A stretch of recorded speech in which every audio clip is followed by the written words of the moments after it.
एक बैंक डकैती के दौरान डकैत ने चीखकर सबसे कहा, कोई भी हिले मत, चुपचाप जमीन पर लेट जाएं, रकम लोगों की है और जान आपकी अपनी है। सब चुपचाप जमीन पर लेट गए, कोई अपनी जगह से नहीं हिला।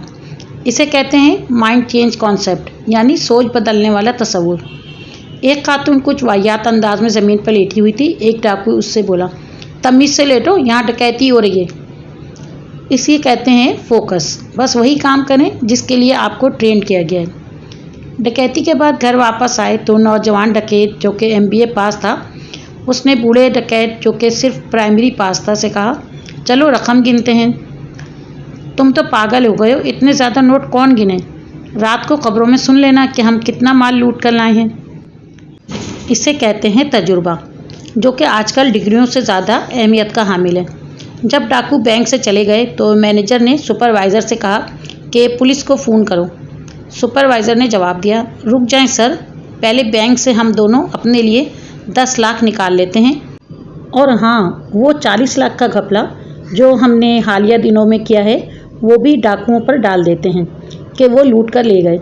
इसे कहते हैं वक्त के साथ एडजस्ट करना, मुश्किल हालात को अपने फ़ायदे के मुताबिक इस्तेमाल कर लेना।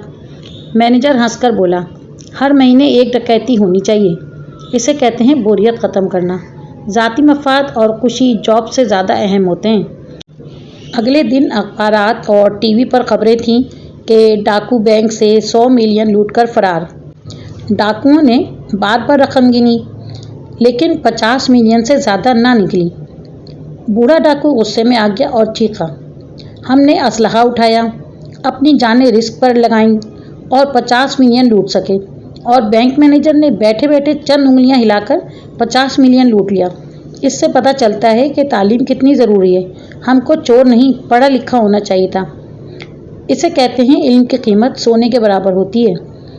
बैंक मैनेजर खुश था कि स्टॉक मार्केट में से जो नुकसान हो रहा था वो अब इन पैसों से पूरा होगा। इसे कहते हैं मौका परस्ती। आखिर में बस एक सवाल, कौन है असल डकैत? मैंने ये कहानी पढ़ी थी कहीं पर, तो मुझे ये अच्छी लगी तो मैंने आपके साथ भी शेयर की है। इस कहानी का जो एंड में सवाल है, कौन है असल डकैत, वो हमारे लिए एक लम्हे फ़िक्रिया है।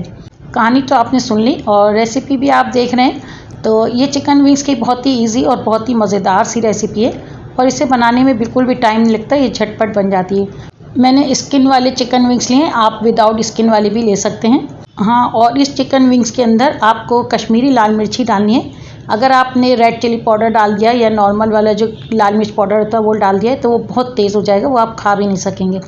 तो इस रेसिपी में आपको कश्मीरी लाल मिर्च का पाउडर ही यूज़ करना है। मैंने कुछ सब्जियां स्टर फ्राई की हैं, आप अपनी मर्ज़ी की सब्जियां भी ले सकते हैं। और ये मैंने नमक डालकर पोटैटोज़ को बॉईल किया था, और उसके बाद मैंने पोटैटोज़ को जो है वो एयर फ्रायर कर लिया है। तो ये बहुत ही हेल्दी रेसिपी है, इसके अंदर ऑयल बिल्कुल भी नहीं है। ये शुगर पेशेंट हो या कोई भी जो डाइट कर रहे हो वो भी इसे खा सकते हैं।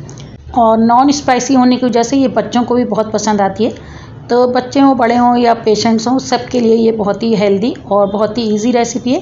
तो आप इसे ज़रूर ट्राई कीजिएगा और कमेंट्स में मुझे फीडबैक दीजिएगा कि आपको स्टोरी और रेसिपी कैसी लगी है।